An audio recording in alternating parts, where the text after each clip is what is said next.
You can take the exact same person and they'll be a 4 to one person and an 8 to another. Not because they disagree on how attractive the person is, but because they're using completely different ways to rate them. You've probably seen these types of videos. Or if not, you've at least heard someone say, she's a 10 out of 10, or he's a solid 8. People are obsessed with rating each other's looks on a scale from 1 to 10. But the thing that all of these videos have in common is that you can be sure that people never agree on the ratings. And I actually don't think that it's just because, beauty is in the eye of the beholder. I think it's because people are using completely different scales without even realizing it. So the same person could end up being a 4 or an 8 depending on the assumptions. Let me show you what I mean with an example. Here's my AI-generated friend Alex. I think Alex is pretty good looking. He has this engineer vibe to him. I can get on board with that. Now let's imagine that we're rating 100 random people's looks.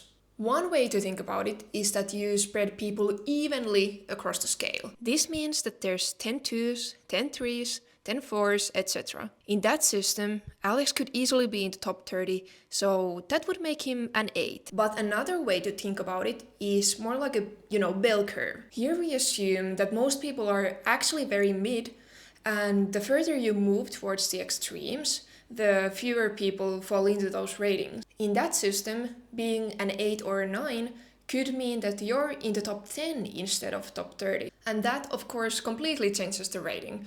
Now my friend Alex suddenly becomes a 6. But even if we agreed on how to distribute people on the scale, there's still another problem. Who are you actually comparing people to?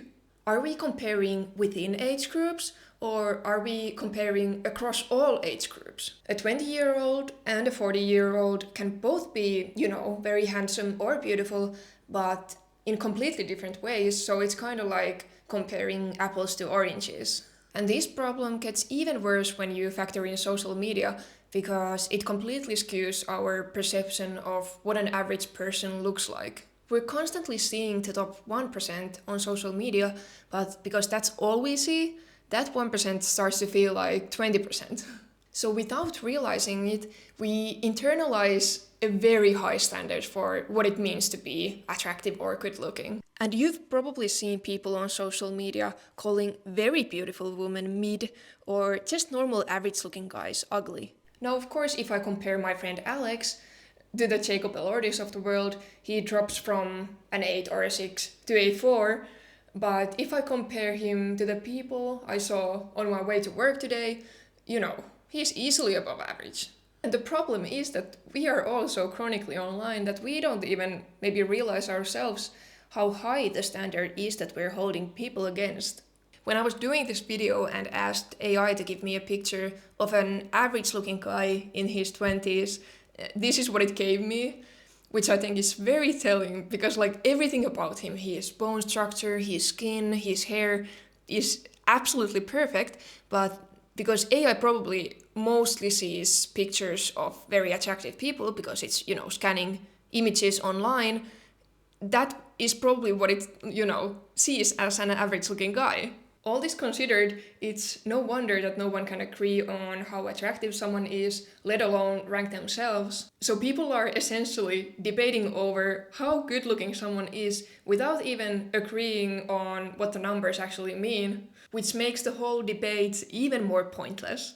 And a numeric scale might feel scientific or objective, but it really isn't at all if people don't share the assumptions behind it. Obviously, this whole looks ranking thing is a very unhealthy obsession, and I'm a bit concerned about the younger people asking random people online to rank their looks. But the funny thing is that this looks ranking thing was already a trend back in the days when I was a kid. I remember being in middle school and good old Facebook was still a thing, and everyone was making these, comment if you want me to rank your looks on a scale from 1 to 10 type of posts. And then, all the girls would give each other 9s and 10s. But then I remember being completely devastated when one of the cool guys in my class gave me a 7. I'm still getting over that. Now, probably more than ever, people are looking for some kind of confirmation about how attractive or good looking they are. The harsh comparison online makes everyone question where they stand and whether they are good looking enough. There's always a new internet theory about, how symmetrical your face is, or whether you have low or high volume facial features, etc., etc. And sometimes it's not that deep, and we just love to categorize and rank things. So I definitely get the curiosity around looks ranking. But at the end of the day, reducing someone's looks into a single number just doesn't make much sense, especially when there's no shared standard. And if you ever feel tempted to ask someone to rank your looks, it's probably not worth it because their definition of that number is probably completely different from yours.